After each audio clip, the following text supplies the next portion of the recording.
महाराष्ट्र में इस साल होने वाले विधानसभा चुनाव से ठीक पहले वोटरों को लुभाने के लिए कांग्रेस एनसीपी की गठबंधन सरकार ने मराठों और मुसलमानों को आरक्षण देने का राजनीतिक दांव चला है। मराठा समुदाय को 16% तो मुसलमानों को 5% आरक्षण देने का ऐलान किया गया है।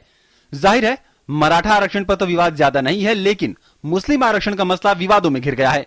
महाराष्ट्र की मुख्य विपक्षी पार्टी और केंद्र में सत्तारूढ़ बीजेपी ने इसे धर्म पर आधारित आरक्षण बताते हुए विरोध किया है। कॉन्स्टिट्यूशन के रूल से मजहब की बुनियाद पर रिजर्वेशन नहीं मिल सकता। ये 4 महीने पहले अनाउंसमेंट आया है कि इलेक्शन में इसका फायदा उठाए। ये पूरी की पूरी वोट बैंक पॉलिटिक्स है और कांग्रेस ने बार बार ये इस्तेमाल किया। इलेक्शन से पहले ये अनाउंसमेंट आते रहे। बीजेपी की दलील है कि ये फैसला कोर्ट में नहीं टिक पाएगा। हालांकि मुख्यमंत्री पृथ्वीराज चव्हाण की दलील है कि मुसलमानों का कोटा धर्म आधारित नहीं बल्कि सामाजिक और आर्थिक पिछड़ेपन पर आधारित है।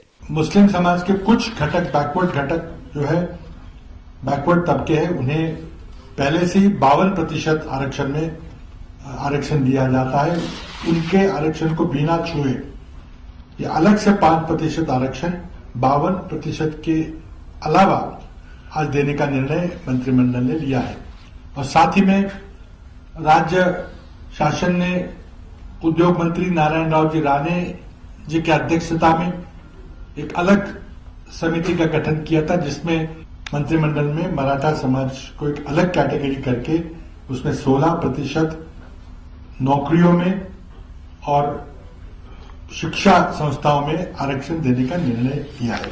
सत्तारूढ़ गठबंधन में भागीदार एनसीपी भी मुख्यमंत्री के सुर में सुर मिला रही है। जो आरक्षण का मामला है, इस पर कई महीनों से विचार चल रहा था। ये कोई ऐसा नहीं कि तुरंत एक दिन में फैसला लिया गया, जैसा कि मुख्यमंत्री ने कल अपने प्रेस कॉन्फ्रेंस में भी बताई ये बात।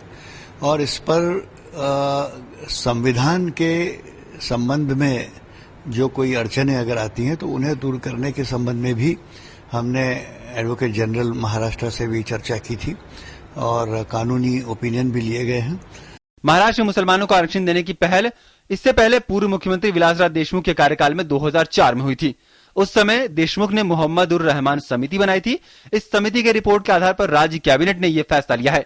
हालांकि मुस्लिम संगठनों ने इस फैसले का स्वागत तो किया है, लेकिन महाराष्ट्र सरकार की नीयत पर भी सवाल खड़ा किया है और इसके लागू हो पाने पर संदेह जताया है।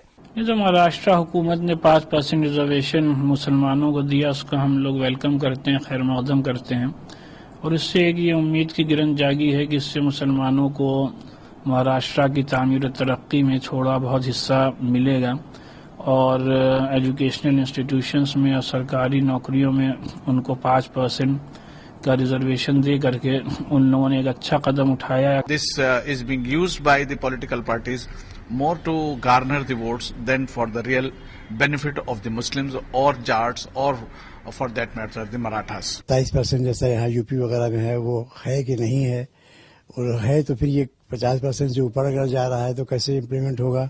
ये सब बातें सामने आने के बाद ही कुछ कहा जा पाएगा कि इसका फायदा पहुंचेगा कि नहीं पहुंचेगा।